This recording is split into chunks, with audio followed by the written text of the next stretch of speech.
थोड़ी देर इसको चलने दो, गर्मी का टाइम है। चलो बेटा स्टार्ट करें। नेक्स्ट हमारा जो टाइप है वीड्स का वो क्या है बेटा? मिमिक्री वीड्स या फिर नकलची खरपतवार। इसमें शायद समझाने की जरूरत नहीं है। नकलची का मतलब तुम अच्छे से जानते हो, हर टेस्ट में ये चीज तुम करते हो।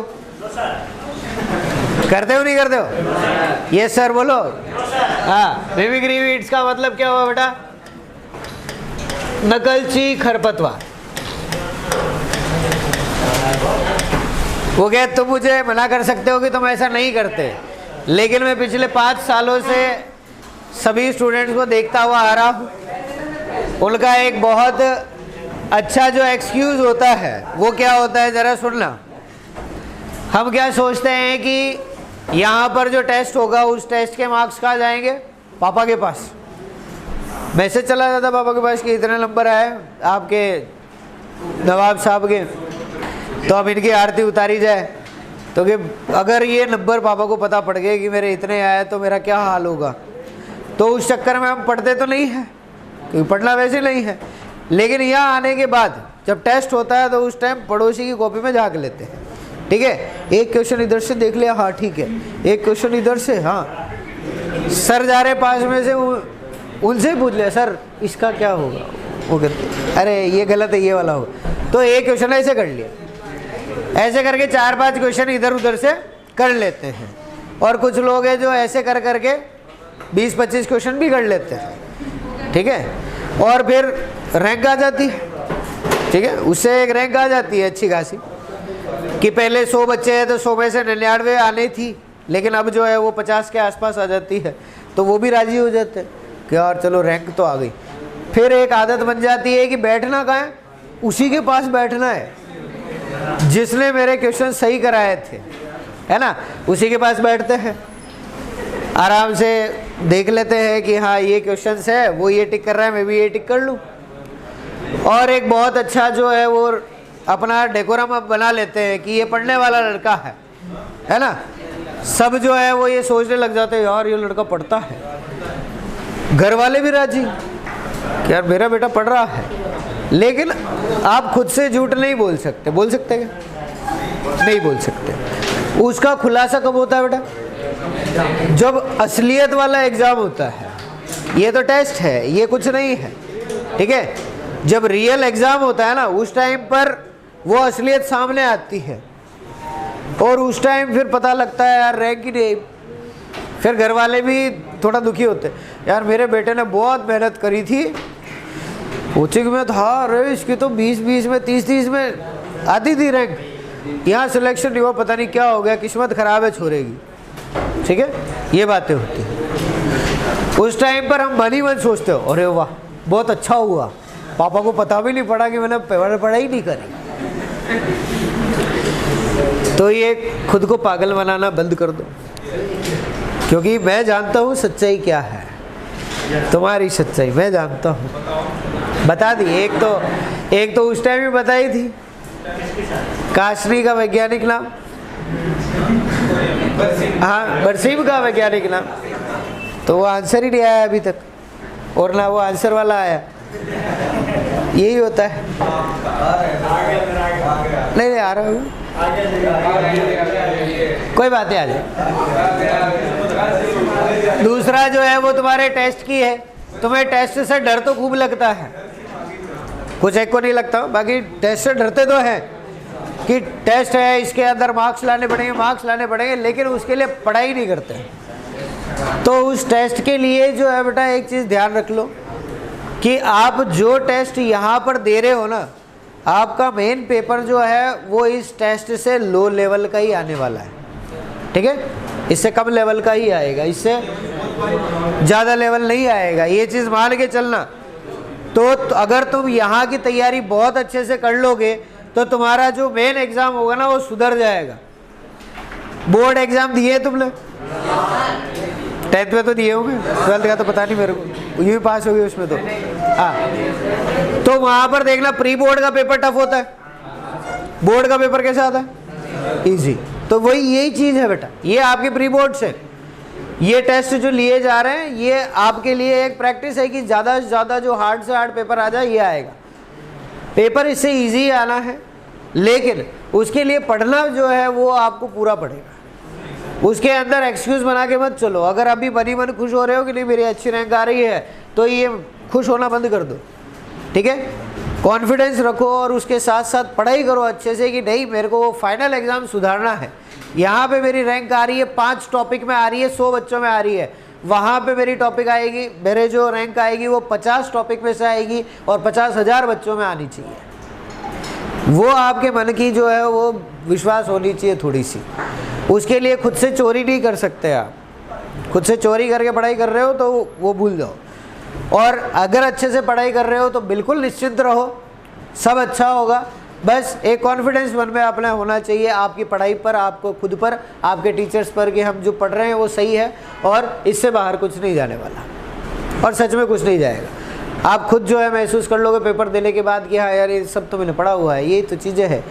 अभी वो बच्चा जो पेपर लेके आया है उसके अंदर क्या पूछा हुआ था, अभी नॉक्शियस वीड पढ़ा रहा था ना, अभी जस्ट पिछला जो पूछा था पिछले साल का जेट का एक क्वेश्चन है ये नॉक्शियस वीड अभी पढ़ा ना, ये का यही ऑप्शन के अंदर दिया हुआ है ये क्वेश्चन जो है वो। और इसका जो अपन को हिंदी में अनुवाद दिया हुआ था वो था विषैले खरपतवार, ठीक है,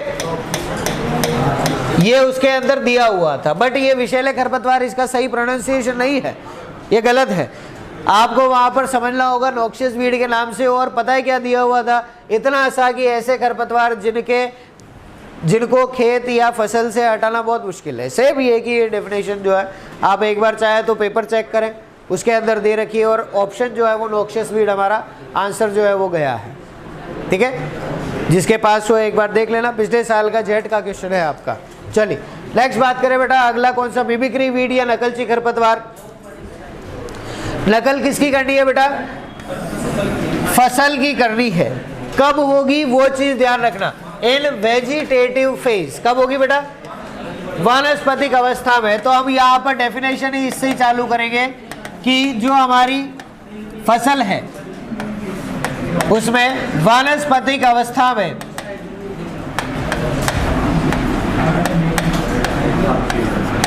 खरपतवार द्वारा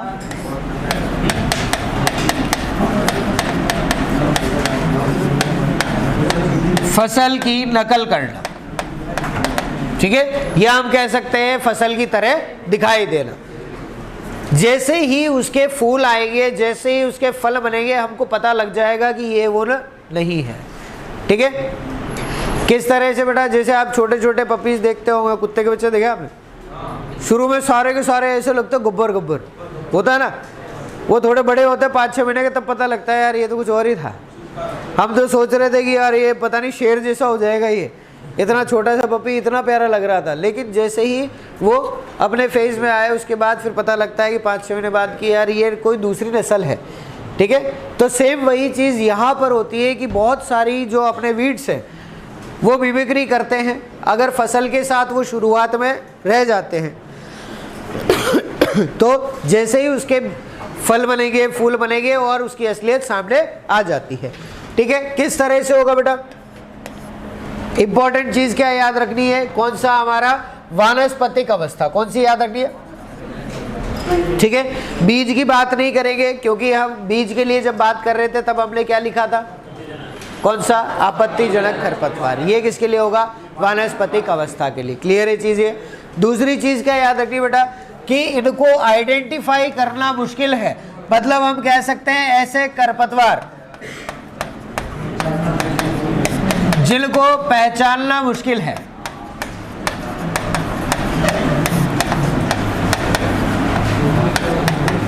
ठीक है।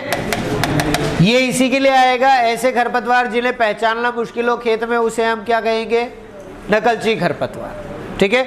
एग्जाम्पल जो है वो बहुत अच्छे से हमें पता है बेटा, हम जानते हैं। हमारे पास जो है एक तो कौन सा हो गया, गेहूं के अंदर या वीट के अंदर कौन है बेटा, गेहूसा। कौन है, गेहूसा। नाम क्या है इसका, फेलेरिस माइनर,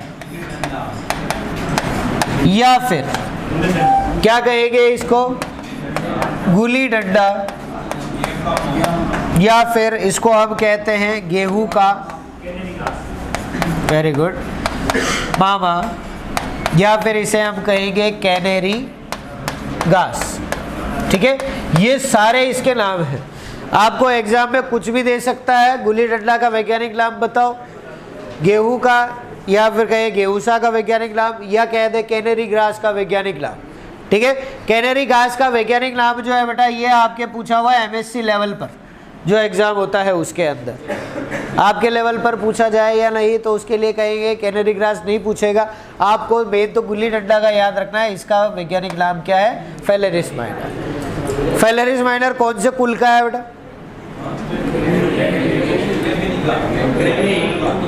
या लेग्यूमिनेसी का, ग्रेमिनिक का। ठीक है, क्योंकि ये क्या है? गेहूसा है। क्या है ये? गेहूसा। तो इसकी फैमिली भी क्या होगी? गेहूसी होगी। ठीक है, तो कौन सी हुई? ग्रेमिनी। ठीक है, चलिए चलो कैसे पता लगेगा कि ये गेहूसा है और ये गेहूं है?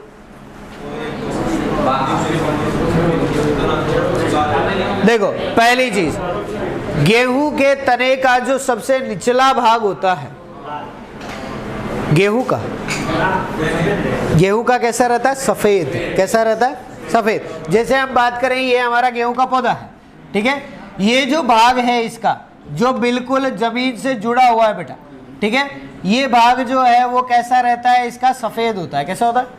लेकिन यही गुल्ली डंडा की बात करते हैं तो ये जो भाग है वो कैसा रहता है? या तो गुलाबी होगा या थोड़ा सा लाल होगा, उससे पहचान सकते हैं। ठीक है, लेकिन हमारे पास इतना टाइम नहीं है कि हर पौधे की जस्ट वो है जड़ों के पास से खोद कर देखें इसका कलर कैसा है। ठीक है, इतना टाइम किसान के पास नहीं है। दूसरा, इसके अंदर क्या होता है कि जब इसकी पत्तियां निकलती है ना बेटा, तो पत्तियों से भी पहचान होती है। ठीक है, गेहूं की पत्तियां देखिए कैसे होती है बेटा, कि इस तरह से जो हमारा मेन स्टेम है उसके पास में क्या होता है? पत्ती इस तरह से जाती है, फिर सर्कल होती है, फिर एक पत्ती इधर निकलती है। देखा, आप कभी भी इसकी पत्ती हटाओगे ना तो ये पत्ती यहाँ से नहीं टूटेगी, ये यहाँ से टूटेगी इस जगह से। ये पूरा एक पार्ट है वो अलग होता है नहीं होता? यहाँ पर दो भाग होते हैं, एक होता है लिग्यूल और एक होता है ओरिकल। ये आपके लेवल पर नहीं है पर फिर भी समझ लो। उसके अंदर क्या होता है बेटा? लिग्यूल और ओरिकल दो चीज़ें होती है। लिग्यूल छोटा होता है, ओरिकल बड़ा होता है। सिंपल सा इतना ध्यान रख लो बस। ठीक है, अब ओरिकल जो है वो गेहूं में होता है और गेहूसा में नहीं होता, वहां से पहचान सकते हैं। तीसरा भाग हमारे पास पहचानने का क्या है बेटा, कि जब उसका फूल निकल जाए, गेहूं की बालियां पहचानते हैं।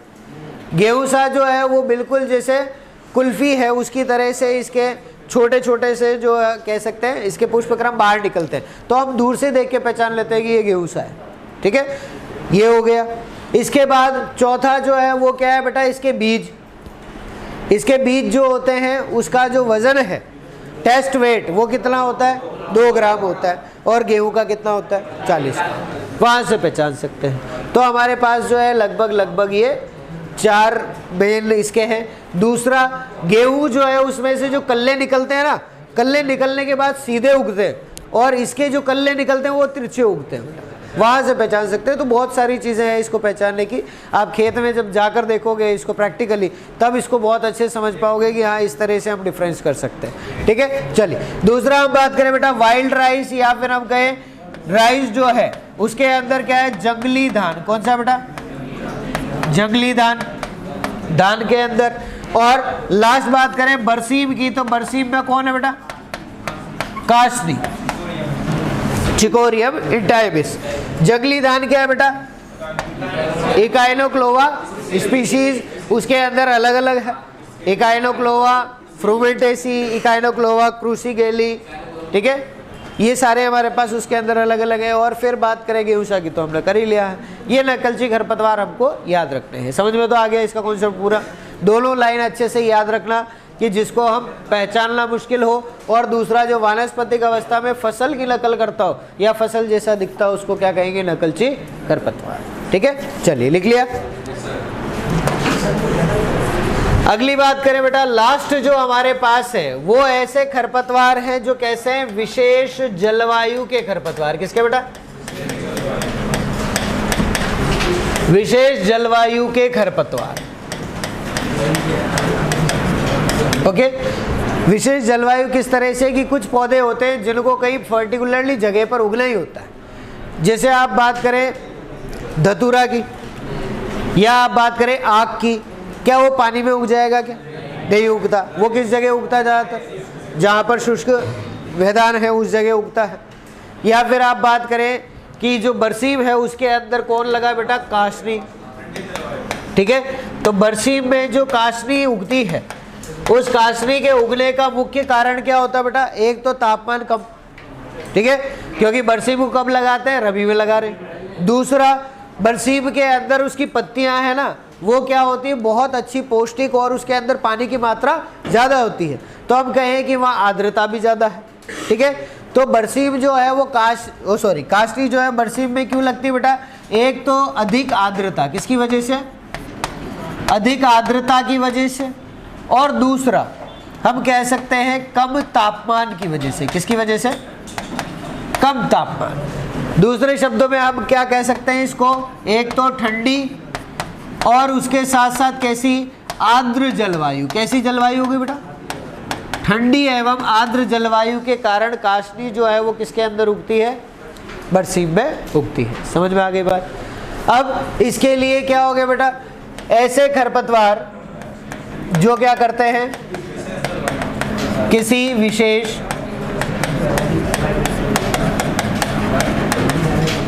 जलवायु में पाए जाते हैं।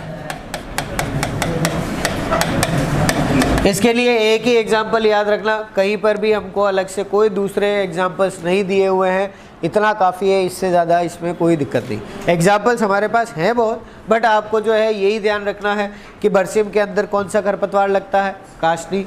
दूसरा क्या ध्यान रखना है बेटा कि ये काशनी जो है वो क्यों लग रही है? एक तो अधिक आर्द्रता, और दूसरा कम तापमान की वजह से लगती है। क्लियर है? चलिए, एक जो है, एक बार इसको लिख लो, उसके बाद बात करें। एक स्पेशल टाइप भी है इसके अंदर।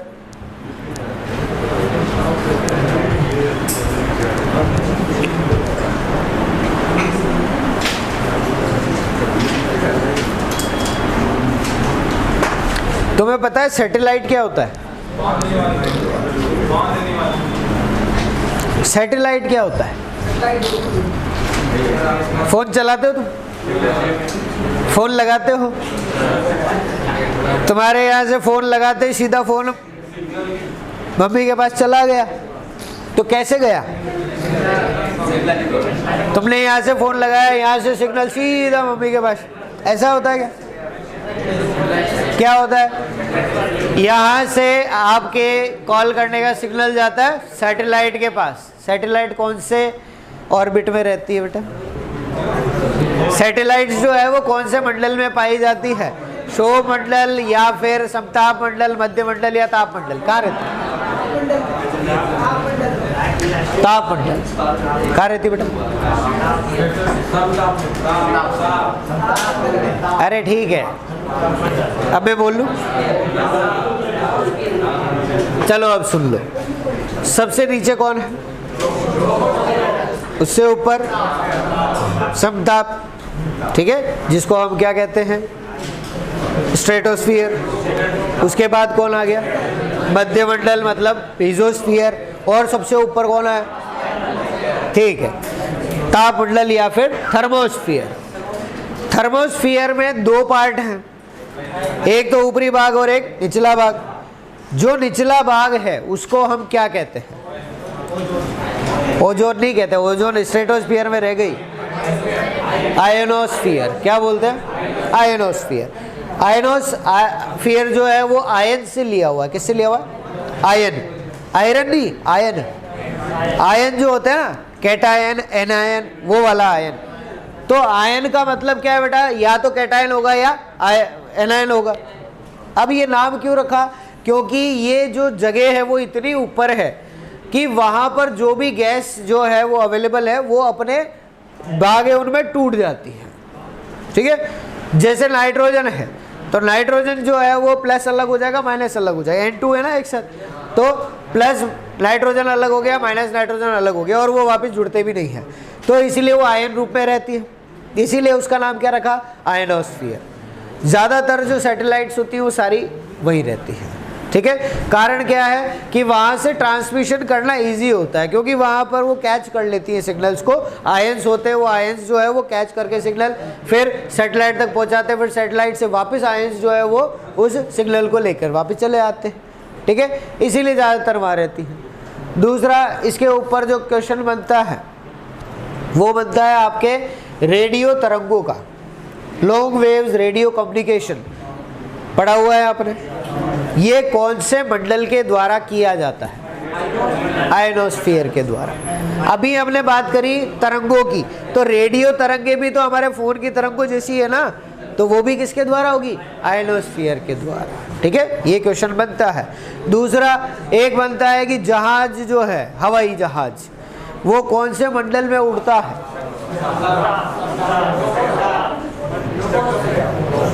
हाँ बिल्कुल सही है, ट्रोपोस्फियर या समताप मंडल। इतना सा याद रखना, बादल कहाँ मिलते हैं,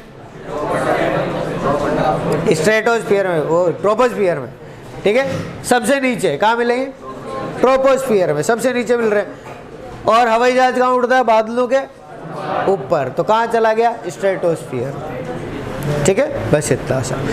क्या हवाई जहाज उससे ज़्यादा ऊपर जाता है क्या, क्यों, ऑक्सीजन या कुछ और काम है, ऑक्सीजन भी है, दाब जो है वो बहुत कम हो जाता है, प्रेशर कम हो गया। तीसरा, ओजोन भी ख़त्म हो जाती है, फिर उसके बाद बचाने वाला कोई नहीं है, इस वजह से उससे ज़्यादा ऊपर नहीं जाता। चलिए नेक्स्ट बात करें बेटा। एक इसके अंदर जो कॉन्सेप्ट समझना है, जिसके लिए हम सैटेलाइट का इतना कॉन्सेप्ट समझ लिए, उसकी बात कर लें। एक हमारे स्पेशल टाइप के खरपतवार है, जिसको हम क्या बोलते हैं बेटा, सैटेलाइट वीड्स, या फिर क्या कहा जाता है, फील्ड बाइंड वीड कहा जाता है, ठीक है। इसको उपग्रह नहीं कहेंगे, सैटेलाइट ही कहेंगे हिंदी में भी। सैटेलाइट खरपतवार,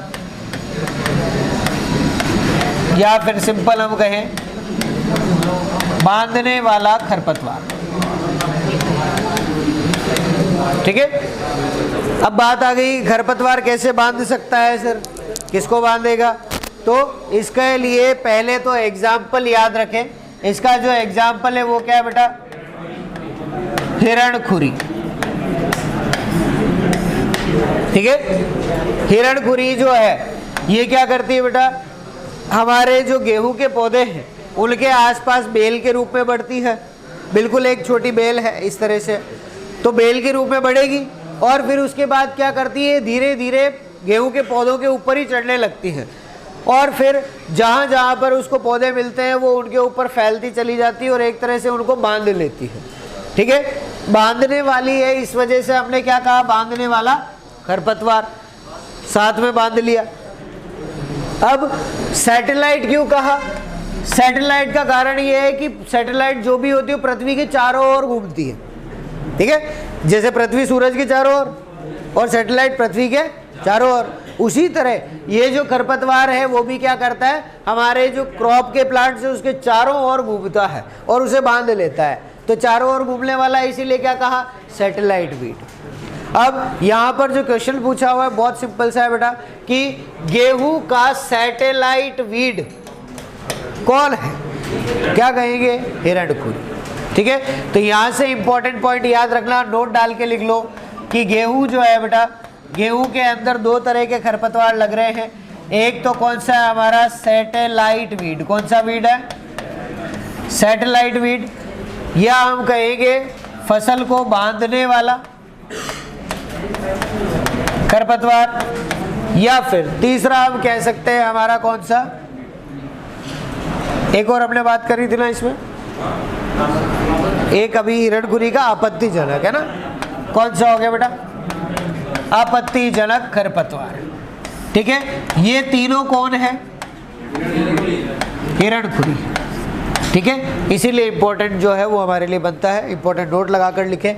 जब ये इतना ही इंपॉर्टेंट है तो फिर हम पीछे क्यों रहे, हिरणखुरी जो है उसका वैज्ञानिक नाम भी लिखी लें, ठीक है। क्या नाम है इसका? कॉन्वोल्वुलस आर्वेंसिस।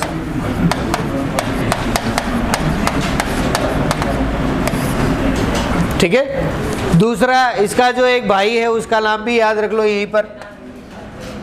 कौन है बेटा? कृष्णनील। कौन है? कृष्णनील। कृष्णनील का वैज्ञानिक नाम क्या है बेटा? एनागैलिस आर्वेंसिस। ठीक है। दोनों का नाम जो है कंफ्यूजिंग है, इसीलिए इंपॉर्टेंट बनता है, इसको याद रखें। और हिरणखुरी जो है वो गेहूं के लिए एक इम्पोर्टेंट हमारा वीड है, जिसको हम आपत्तिजनक खरपतवार भी कह सकते हैं। उसका हम बांधने वाला खेत को या फिर सैटेलाइट वीड जो है वो भी नाम दे सकते हैं।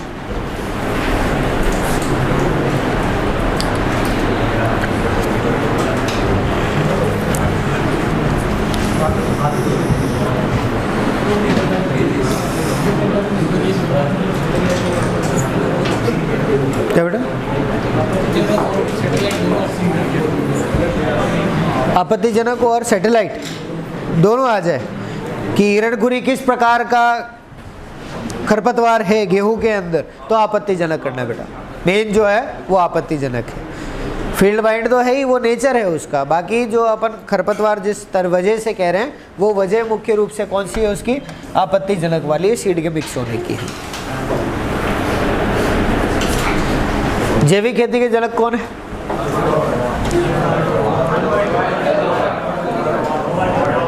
कौन है? एल्बर्ट होवर्ड या रॉबर्ट होवर्ड? Albert hovered. तो एल्बर्ट मेयर कौन था फिर? ओके, कौन है? Albert hovered. पिछले साल का ये भी क्वेश्चन आया हुआ, पिछले साल के पेपर में, अभी देखा मैंने भी। ऐसे क्वेश्चन हार्ड है क्या? ऐसे क्वेश्चन आने हैं, कर सकते हो? नहीं कर सकते? कर सकते हो। तो ऐसे क्वेश्चन ही आएंगे, इसीलिए कह रहा हूँ आपका बेसिक क्लियर होना चाहिए। ये जो पढ़ रहे हो वो बहुत मान के चलो कि बहुत अच्छे से समझने और हाई लेवल की चीज़ जो है वो है। आपके लेवल पर ऐसी ही चीज़ें आने वाली है। गेहूं में मिलने वाला खरपतवार, गेहूं सा। अब एग्जामिनर को भी पता है, गेहूं सा सबको पता है, वो देगा ही नहीं, वो दूसरा दे देगा, हिरणखुरी या कृष्णनील दे दिया। तो इस तरह के, या पूछ लेगा रबी का खरपतवार कौन सा है, 4 ऑप्शन दे देगा। एक तो दे देगा गेहूं सा, दूसरा दे दिया जंगली जई, तीसरा दे दिया बथुआ, चौथा दे दिया उपरोक्त सभी। उपरोक्त सभी, सभी के सभी। क्योंकि गेहूं सा किस में लगा बेटा? ऑप्शन देखो, गेहूं में। जंगली जई किस में लगा? जई कब लगाएंगे? रबी में। बथुआ कब आता है? रबी में। तो सारे हो गए, ठीक है। ये क्वेश्चन से बेटा, ऐसे क्वेश्चन आपके लेवल पर आने हैं, इसलिए उनको अच्छे से करें। चलिए नेक्स्ट बात करें बेटा। अगला हमको देखना on the basis of life cycle, मतलब हमारे जीवन काल के आधार पर। किसके आधार पर देखना?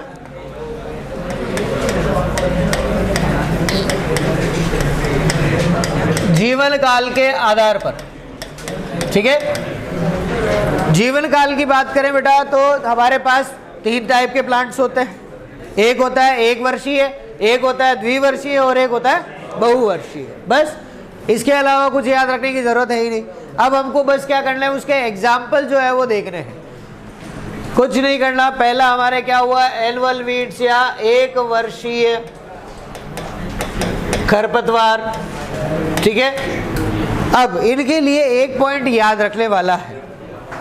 एक बात बताओ, चावल के साथ या दाल के साथ लग गया जंगली धान, वो कटेगा कब? धान के साथ ही कटेगा, क्योंकि उसको छुपना है तो धान के साथ ही रहना पड़ेगा ना। ऐसा थोड़ी धान कट गया और अभी तक वो है उसकी सीड नहीं पके तो उसको तो हर कोई काट के ले जाएगा, फिर ये होगा ना। तो वो क्या है बेटा, हमारे ऐसे खरपतवार हैं जो किसके साथ रहेंगे? हमेशा फसल के साथ। समझ में आ गई? ठीक है। अब फसल की सबसे बड़ी खासियत क्या है कि उसमें क्या बनते हैं? बीज बनते हैं। क्या बनते हैं बेटा? बीज। तो ये तो नकल कर रहा है ना, तो इसको भी तो बीज बनाने पड़ेंगे। तो इसीलिए याद रखने वाली चीज़ क्या है कि एक वर्षीय खरपतवार जो होते हैं, मतलब एनुअल वीड्स, ये क्या करते हैं, एक सीजन में या एक ऋतु में क्या करते हैं बेटा, ये अपना जीवन काल पूर्ण कर लेते हैं। ठीक है। और अगर बात करें एक सीजन की, तो एक सीजन का मतलब कितना हो गया बेटा, लगभग 4 से 5 माह, ज़्यादा से ज़्यादा 5, बाकी 4 माह। ठीक है, ज़्यादा से ज़्यादा 4 है, तो लगभग 4 से 5 माह के अंदर अंदर ही अपना जीवन काल कंप्लीट कर लेते हैं। दूसरी चीज़ क्या ध्यान रखनी है बेटा, कि ये हमारे ऐसे खरपतवार हैं जिनका प्रवर्धन या हम बात करें इनका प्रोपोगेशन है, वो किसके द्वारा होगा, बीज के द्वारा, क्योंकि इनको फसल की नकल करनी है ना, तो ये उस नकल में अक्ल लगाएंगे।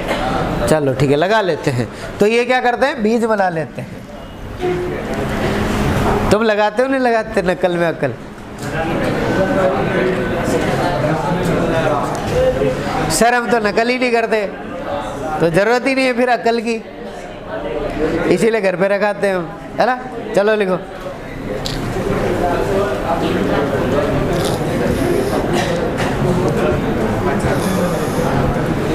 लिख लिया?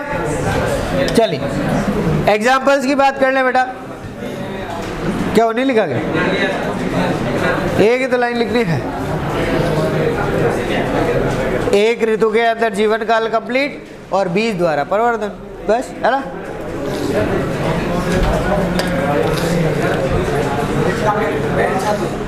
रिजका में वो अमर बेल, हाँ चलिए, हाँ वो भी खरपतवार है, फील्ड माइंड कह सकते हैं उसको भी।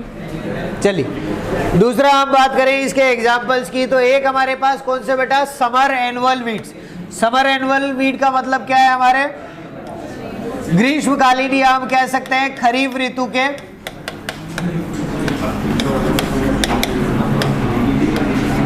खरपतवार। ठीक है, खरीफ ऋतु में कौन कौन से लगेंगे, तो इसके लिए आंसर हमारे पास तैयार है। खरीफ में कौन कौन सी फसलें लगाते हैं ये बता दो बस। ठीक है, पहले बात करें किसकी, ठीक है, पहले तो हम बात करें कि फसलें कौन कौन सी लगाएंगे, तो अनाज वाली फसलों में ज्वार, बाजरा, मक्का और धान। तो धान के अंदर आ गया बेटा कौन सा, बार्न यार्ड ग्रास, या फिर हम बात करें किसकी, जंगली धान की। किसकी बात करेंगे बेटा, जंगली धान की बात कर ली। ठीक है, तो पहला हमारा जो इसके अंदर एग्जाम्पल हो गया, कौन सा हो गया, जंगली धान। ठीक है,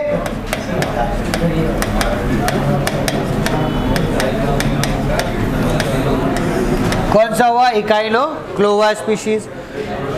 दूसरी हम बात करें बेटा इसके अलावा, तो आपने चौलाई या फिर एमेरेंथस जो है वो कब देखा है, सर्दियों में आता है क्या? चौलाई सर्दियों में आती है क्या? सर्दियों में तो बथुआ आता है। चौलाई कब आती है बेटा, गर्मियों के अंदर आती है। तो हम कहेंगे दूसरा हमारे पास जो है वो क्या है, चौलाई या फिर एमेरेंथस। इसके लिए याद रखने वाली चीज क्या है वो देख लो। एमेरेंथस जो है इसको क्या कहा जाता है बेटा, पिग वीड कहा जाता है। क्या कहा जाता है, पिग वीड कहा जाता है। ठीक है, हिंदी अनुवाद करके नहीं लिखना है, ऐसे लिखना है। क्या कहेंगे, पिग वीड कहेंगे।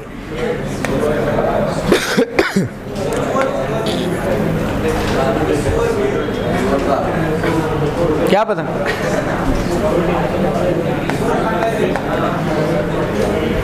तुम ब्रेड खाते होगे, तुमने बनते हुए देखी है? हाँ, देखना भी मत, बस इसीलिए इसको पिगवीड कहते हैं। क्यों कहते हैं, बस जानने की जरूरत नहीं है। चलो लास्ट बात करें बेटा, कौन सा है, गोखरू। इसके अलावा एक हमारे पास जो आता है बेटा उसको हम कहते हैं कारपेट वीड। क्या कहते हैं, कारपेट वीड। कोमेलिना बेंगालेंसिस जो है वो आता है। आपने मक्का में देखा होगा, जमीन के जस्ट ऊपर ऐसी गोल गोल पत्तियों वाला एक खरपतवार उगता रहता है। ठीक है, एक जो है इसके अंदर बेटा हमारे आएगा कौन सा, दूधी के नाम से। ठीक है। ये हाँ छोटी दूधी और बड़ी दूधी के नाम से अपन जानते हैं। एक वो जमीन पर फैल कर ही चलता है और अपन उसको तोड़ते हैं तो हल्का हल्का सा मिल्क सा निकलता है उसमें, ठीक है, तो उसको दूधी कहा जाता है। इसको हम क्या बोलते हैं बेटा, यूफोरबिया। क्या बोलते हैं? यूफोरबिया स्पीशीज कहा जाता है, ठीक है।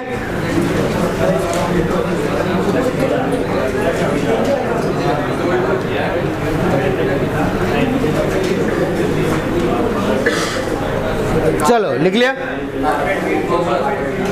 कारपेट वीट कर रहे हैं तो आपके लेवल पर नहीं, ये भी खरीफ में ही है, इसका आपके लेवल पर नहीं है उसको। हाँ बेटा आवाज नहीं। हाँ एक तरह से पत्थर चट्टा जैसा होता है, पत्थर चट्टा नहीं होता। पत्थर चट्टा तो है, उसकी लीव्स बहुत बड़ी होती है, इसकी लीव्स बिल्कुल छोटी छोटी इतनी इतनी सी लीव्स होती है और येलो कलर के छोटे छोटे फ्लावर लगते हैं इस पे।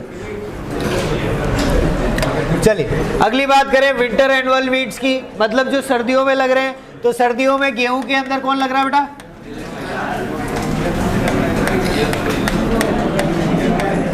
गेहूं के अंदर कौन लगेगा? गेहूं सा,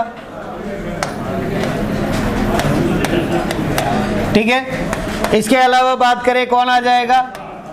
बथुआ। और बात करें कौन आएगा? जंगली जई, ठीक है। या फिर हम बात करें प्याजी, एस्फोडेलस टेनुफोलियस जो है हमारी, ठीक है। तो और सरसों के अंदर जो आ रहा है वो कौन सा है? सत्यानाशी, ठीक है। ये हमारे क्या हुए, इसके एग्जाम्पल्स हुए। इसके अंदर जो क्वेश्चन बनता है बेटा बहुत सिंपल सा, आपको 4 ऑप्शन देकर पूछ लेगा निम्न में से रबी का खरपतवार है, तो आपको तो फसल याद रखनी है। अगर आपने क्रॉप्स याद रख ली तो इनको पहचानना बहुत इजी है, ठीक है। गेहूं से रिलेटेड गेहूं सा है, बथुआ हमको वैसे ही दिखता है, जंगली जई तो जई रबी में लग रही है, सत्यानाशी तो सरसों रबी में लग रहा है, तो हम आंसर दे सकते हैं आराम से, ठीक है। और ये ऐसी चीज़ है जिसमें आपको दिमाग का यूज़ थोड़ा एक्स्ट्रा करना पड़ता है। कैसे बेटा? एक छोटा सा जो है आपको इसके लिए ना क्वेश्चन जो है वो एग्ज़ाम में मिलेगा, कई बार आता है, मेरे साथ कई बार ऐसा हुआ, तो फिर मेरे को वो चीज़ जो है वो समझ में आने लगी। होता क्या है कि क्वेश्चन जैसे आया अपने लिए, कोई भी अपन ने मान लिया कि खजूर का वैज्ञानिक नाम क्या है, अरे सुन तो लो, खजूर का वैज्ञानिक नाम क्या है? कटहल का वैज्ञानिक नाम क्या है? नहीं पता ना? अब सुनो क्वेश्चन क्या था, कटहल का वैज्ञानिक नाम क्या है? ऑप्शन क्या थे? बेंजीफेरा इंडिका, सीडियम गुआजुआ, और इसके अलावा अपन को तीसरा जैसे अनार का दे दे पुनिका ग्रेनेटम, और चौथा जो है वो कुछ भी दे दे। आंसर क्या होगा? ये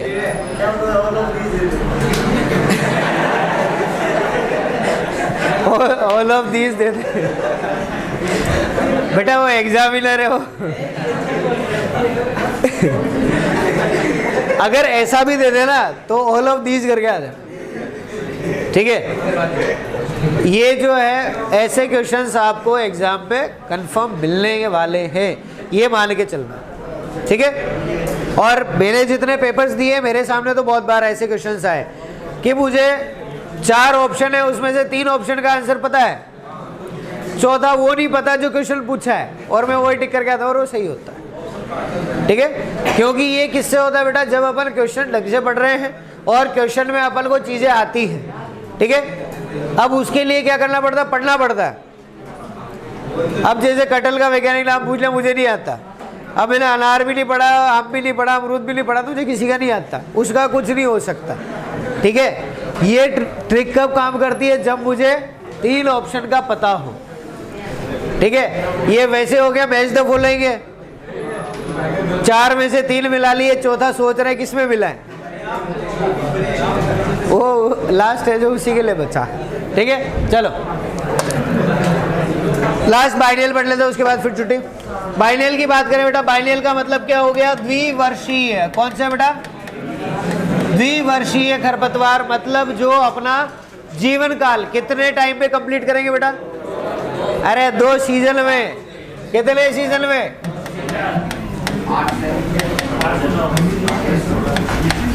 2 सीजन या फिर 2 ऋतुओं के अंदर अपना जीवन काल कंप्लीट करेंगे। लगभग समय की बात करें तो कितना होगा? 8 से 9 माह के अंदर अपना जीवन काल कंप्लीट कर लेंगे। चलो, ये बीज बनाएंगे नहीं बनाएंगे बेटा? अरे बनाएंगे। इनकी खास बात क्या है बेटा? जो पहला सीजन जो होता है ना, उसके अंदर तो क्या होती है? वानस्पतिक वृद्धि होती है। क्या होती है? पालक पढ़ लिया गया? आलू पढ़ लिया गया? ठीक है, फिर जानते हो। ओके, पालक में तो ये होता है। आप क्या यूज करते हो? पत्तियां तो यूज करते हो। क्या आपने बीज देखे हैं उसके? क्यों नहीं देखे? क्योंकि वो आप एक सीजन में यूज कर रहे हो। अगर आप उस पौधे को वहीं पर रहने दोगे तो एक सीजन कंप्लीट होने के बाद उसमें से क्या होगा? पुष्पक्रम निकलेगा और उस पर उसके फल बनेंगे और फिर उसके अंदर उसके बीज बनते हैं। समझ गए? तो पहले सीजन में क्या होता है बेटा? वानस्पतिक वृद्धि। और दूसरे सीजन में क्या होता है? बीजों का उत्पादन होता है। ठीक है, इसीलिए हम उसको क्या कहते हैं? बाइनियल कहते हैं। क्या कहेंगे? बाइनियल या द्विवर्षीय। चलिए, इसके बाद बात करें कि इसके अंदर कौन कौन से आ जाएगा। ये प्रवर्धन किससे होगा? ठीक है, तो देखना एक बार बेटा जरा। वानस्पतिक वृद्धि तो हो गई, दूसरा इसमें क्या बन गए? बीज भी बन गए। तो दोनों से इनका प्रवर्धन होता है। ठीक है, तो हम क्या कहेंगे? इनका जो प्रवर्धन है वो प्रवर्धन किसके द्वारा है बेटा? बीज के द्वारा भी है और वानस्पतिक भागों के द्वारा भी होता है। ठीक है, एग्जाम्पल की बात कर लें। एग्जाम्पल कौन कौन से है बेटा? एक तो एग्जाम्पल इसके अंदर कौन सा आएगा? पार्थिनियम। कौन सा आएगा? पार्थिनियम। क्यों? उसी पौधे से दूसरा पौधा नहीं बनता बेटा। अपन जो कह रहे हैं ना, वो क्राउन रूट का आप सही कह रहे हो कि क्राउन बर्ड्स जो हैं उससे नया पौधा बनता है, लेकिन वो क्राउन बर्ड्स जब गिर जाती हैं उसके बाद उससे नया पौधा बनता है, डायरेक्टली उससे नहीं बनता है ना। इसीलिए बहुवर्षीय नहीं कहेंगे उसको अपन। ठीक है, तो कौन सा है बेटा? एक तो हो गया पार्थिनियम। इसके अलावा हम बात करें तो कौन सी है? काशनी भी, बिल्कुल वो भी आ गई। काशनी जो है वो भी हमारा क्या है? बहुवर्षीय एक तरह से कह सकते, क्योंकि रबी में लगाया, वापस खरीफ जब खत्म होती है तब उसके बीज बनते हैं। ठीक है, बिल्कुल जैसे पालक है बिल्कुल उसकी तरह। इसके अलावा बात करें, एक आती है जंगली गोभी। कौन सी बेटा?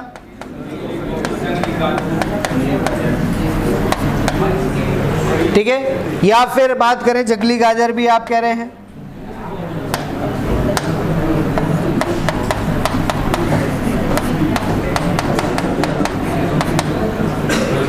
कौन सा है? जंगली गाजर और जंगली गोभी। मेन जो याद रखना है बेटा, एक तो काशनी का अच्छे से याद रखना और एक पार्थिनियम का अच्छे से याद रखना। ये दोनों जो है वो क्या है?